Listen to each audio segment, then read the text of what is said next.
Compensation theorem. Compensation theorem ఏం చెప్తుందంటే, multi sources ఉన్నటువంటి ఒక సర్క్యూట్లో, అదేవిధంగా అదే సర్క్యూట్లో లీనియర్ బైలాటరల్ ఎలిమెంట్స్ ఉన్నప్పుడు ఏదైనా ఒక బ్రాంచ్లో రెసిస్టెన్స్ చేంజ్ అయినప్పుడు ఆ బ్రాంచ్లో పోయే కరెంట్ అనేది చేంజ్ అవుతున్నది. ఆ చేంజ్ అవుతున్నటువంటి కరెంట్ని మనం ఫైండ్ అవుట్ చేయడానికి ఈ కాంపెన్సేషన్ థియరం అనేది ఉపయోగపడుతుంది.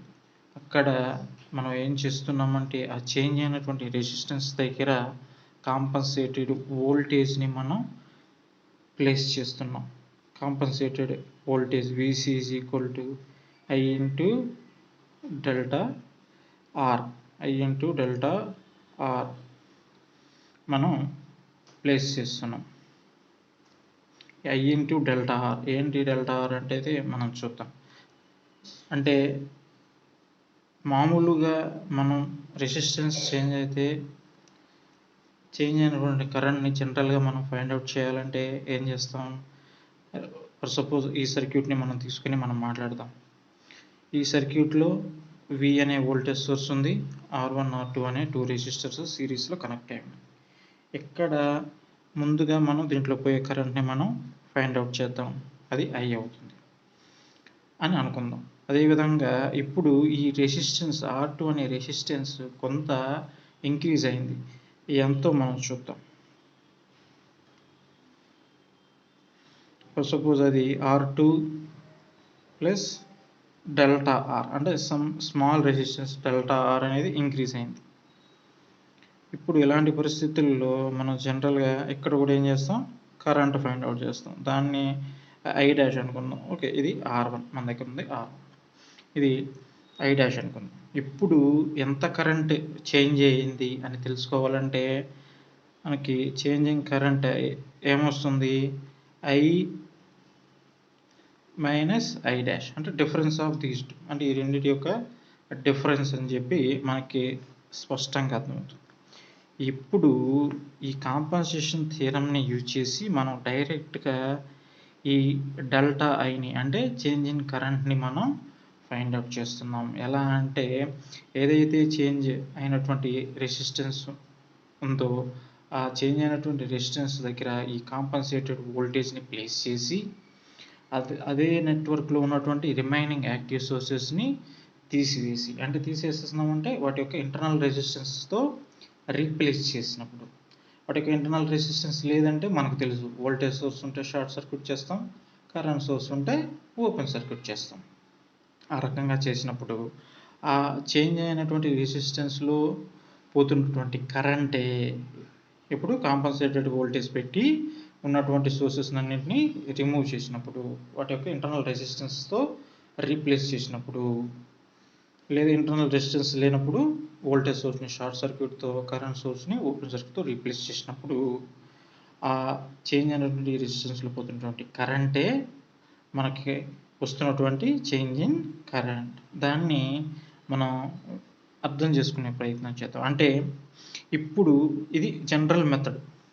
R1 R2 అనే 2 రెసిస్టర్లు సిరీస్లో ఉన్నాయి. దానికి కాంబినేషన్కి అక్రాస్గా V అనే వోల్టేజ్ సోర్స్ కనెక్ట్ అయినప్పుడు ఈ R2లో పోతున్నటువంటి కరెంట్ I అని మనం అనుకున్నప్పుడు, ఇప్పుడు ఈ R2 అనేది కొంత రెసిస్టెన్స్ ఇంక్రీజ్ అయింది. ఎంత? డెల్టా అనే రెసిస్టెన్స్ ఇంక్రీజ్ అవ్వడం వలన దాంట్లో పోతున్నటువంటి కరెంట్ I' అని అనుకున్నప్పుడు, ఓకే, సేమ్ ఇక్కడ వోల్టేజ్ V, I' అని అనుకున్నప్పుడు ఎంత కరెంట్ చేంజ్ అయ్యింది అనేది, అంటే చేంజింగ్ కరెంట్ ఎంత అనేది తెలుసుకోవడం కోసం మనం ఏం చూస్తున్నాం? యూనిట్ కరెంట్స్ యొక్క డిఫరెన్స్ మనం చూస్తున్నాం. Delta I is equal to I minus I'.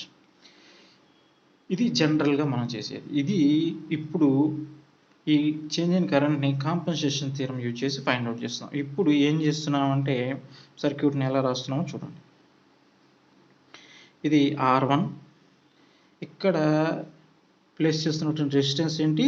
R2 plus delta R, change అయినటువంటి రెసిస్టెన్స్ R2 ప్లస్ డెల్టా. ఇప్పుడు ఈ R2 plus delta R change అయినటువంటి రెసిస్టెన్స్కి సిరీస్లో మనం ఏం కనెక్ట్ చేస్తున్నాం, కాంపన్సేటింగ్ వోల్టేజ్ విసి. ఆ విసి ఎంత అండి, ఐ ఇంటూ డెల్టా ఆర్. ఇక్కడ ఐ అంటే ఏంటి మనం జాగ్రత్తగా గమనించాలి. ఐ అంటే ఏంటి, రెసిస్టెన్స్ చేంజ్ అవ్వకముందు ఉన్నటువంటి కరెంట్, ఆ రెసిస్టెన్స్లో పోతున్నటువంటి కరెంట్, ఇది గమనించాలి. ఐ అంటే ఏంటి, రెసిస్టెన్స్ చేంజ్ అవ్వకుండా ముందు ఉన్నటువంటి రెసిస్టెన్స్లో పోతున్నటువంటి కరెంట్, చేంజ్ అవ్వకముందు ఉన్నటువంటి రెసిస్టెన్స్లో పోతున్నటువంటి కరెంట్ అంటే R2లో పోతున్నటువంటి కరెంట్ ఐ. అది ఇంటూ డెల్టా ఆర్ అంటే ఎంత రెసిస్టెన్స్ చేంజ్ అయింది. ఓకే, ఇక్కడ R2 ఉన్నది, ఇక్కడ R2 ప్లస్ డెల్టా ఆర్ అంటే డెల్టా ఆర్ అనేది కొంత ఇంక్రిమెంట్ అనేది జరిగింది రెసిస్టెన్స్లో, ఇంటూ డెల్టా ఆర్. ఇది ఏంటంటే compensated voltage or compensating voltage VC is equal to I into delta R. దీన్ని దేనికి సిరీస్లో మనం ప్లేస్ చేసామండి, చేంజ్ అయినటువంటి రెసిస్టెన్స్కి సిరీస్లో మనం ప్లేస్ చేసి మరి ఇక్కడ వోల్టేజ్ సోర్స్ అవుతాయి. ఈ వోల్టేజ్ సోర్స్ని మనం ఏం చేస్తున్నాం, దాని యొక్క ఇంటర్నల్ రెసిస్టెన్స్తో రీప్లేస్ చేస్తున్నాం. ఇంటర్నల్ రెసిస్టెన్స్ లేకపోతే షార్ట్ సర్క్యూట్తో రీప్లేస్ చేస్తున్నాం. ఇప్పుడు ఈ బ్రాంచ్లో పోతున్నటువంటి కరెంటే మనకు కావాల్సినటువంటి చేంజింగ్ కరెంట్, అంటే డెల్టా ఐ. అంటే ఇప్పుడు ఈ బ్రాంచ్లో పోతున్నటువంటి కరెంట్ ఏమొస్తుంది, మనకి డెల్టా ఐ కరెంట్ వస్తుంది. ఇది కాంపన్సేషన్ థియరం చెప్తున్నది. అంటే మనం జనరల్గా ఫైండ్ అవుట్ చేయాల్సినటువంటి చేంజింగ్ కరెంట్ని మనం డైరెక్ట్గా compensated voltage in series with change in resistance place చేసి ఆ రెసిస్టెన్స్లో పోతున్నటువంటి కరెంట్ని ఫైండ్ అవుట్ చేస్తే మనకి చేంజింగ్ కరెంట్ అనేది వస్తున్నది. ఇది కాంపన్సేషన్ థియరం ఫైనల్గా. ఇప్పుడు అది ఎలా జరుగుతుందో, ఇది అంటే ఈ కరెంట్ రెండు ఒకటా కాదా అంటే ఈ రెండు కరెంట్స్ యొక్క డిఫరెన్స్. నెక్స్ట్ ఇక్కడ కాంపన్సేటెడ్ సర్క్యూట్ నుంచి వచ్చినటువంటి ఈ డెల్టా ఐ ఒకటా కాదో మనం వెరిఫై చేసే ప్రయత్నం చేద్దాం. ఇప్పుడు ఫస్ట్ ఈ కరెంట్ ఏమవుతుందో చూడండి, I is equal to V by are equivalent. దీన్ని సర్క్యూట్ 1 అనుకుంటాను, దీన్ని సర్క్యూట్ 2 అనుకుంటాను, దీన్ని సర్క్యూట్ 3 అనుకుంటాను. అంటే మనకి అర్థం అవ్వడం కోసం ఈ నేమ్స్ ఇస్తున్నాను, సర్క్యూట్ 1, 2, 3 అని. ఇప్పుడు ఫ్రమ్ సర్క్యూట్ 1 నేను మాట్లాడతాను. ఫ్రమ్ సర్క్యూట్ 1 I ఏమవుతుందండి, current I is equal to V by are equivalent. అంటే V by R1 plus R2, రెండు సిరీస్ కదా, V by R1 plus R2, V by R1 plus R2 from circuit 1. అదేవిధంగా from circuit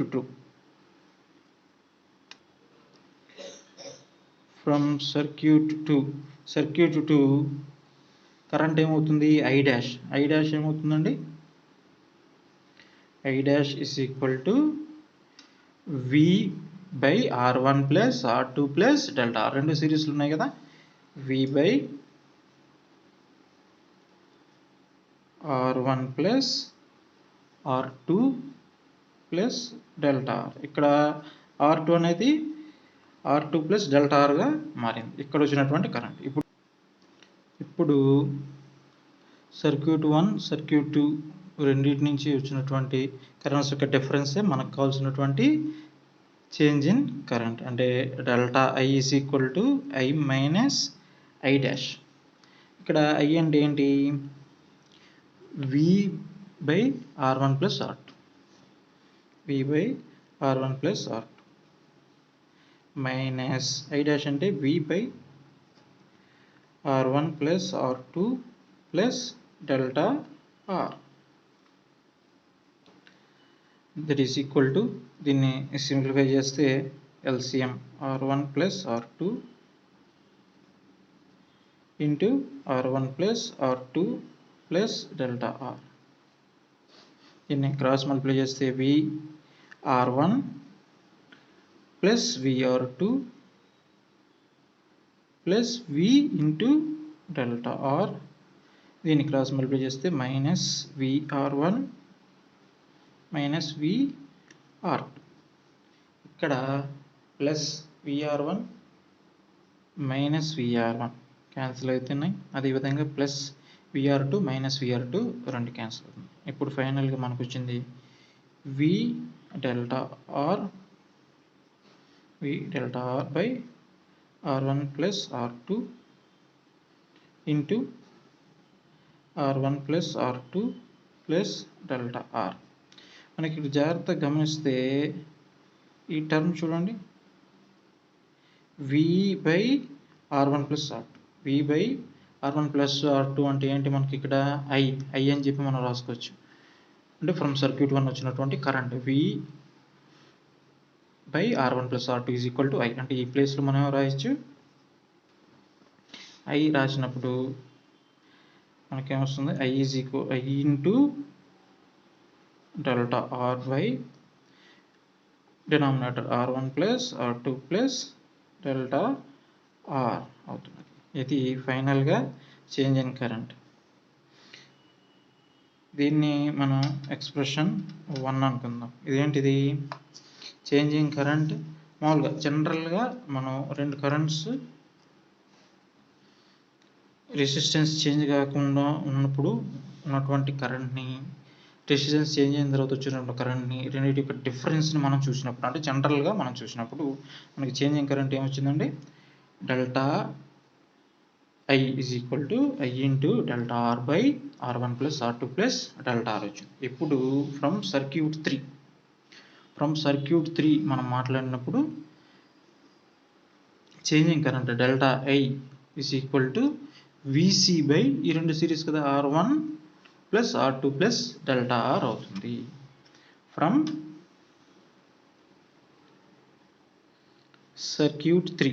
circuit 3 మనం మాట్లాడినప్పుడు ఏమవుతుంది, delta I is equal to voltage VC by V by R equivalent. ఇక్కడ voltage ఏంటి, VC, compensated voltage VC by resistance ఏమవుతుంది, total resistance R1 plus R2 plus delta R1 plus R2 plus delta R. ఇక్కడ VC అంటే ఏమనుకున్నాం మనం, I into delta R. అంటే VC ప్లస్లో మనం I ఇంటూ డెల్టా R రాస్తే I into delta R by R1 plus R2 plus delta R. ఇది change in current.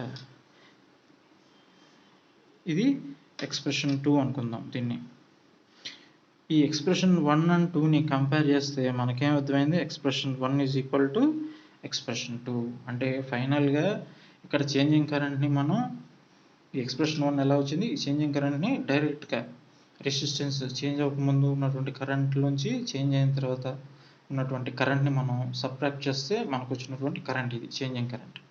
ఇక్కడ ఈ చేంజింగ్ కరెంట్ ఎలా వచ్చింది, ఫ్రమ్ కాంపన్సేటింగ్ సర్క్యూట్ నుంచి మనకు వచ్చినటువంటి changing current, that is circuit 3, ఈ చేంజింగ్ కరెంట్.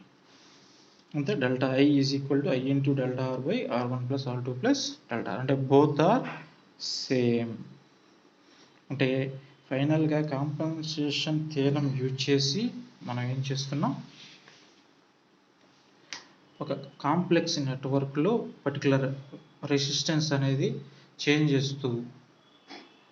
చేయాల్సిన పరిస్థితి ఉన్నప్పుడు అక్కడ కరెంట్ ఏ రకంగా చేంజ్ అవుతుందో మనం ఈజీగా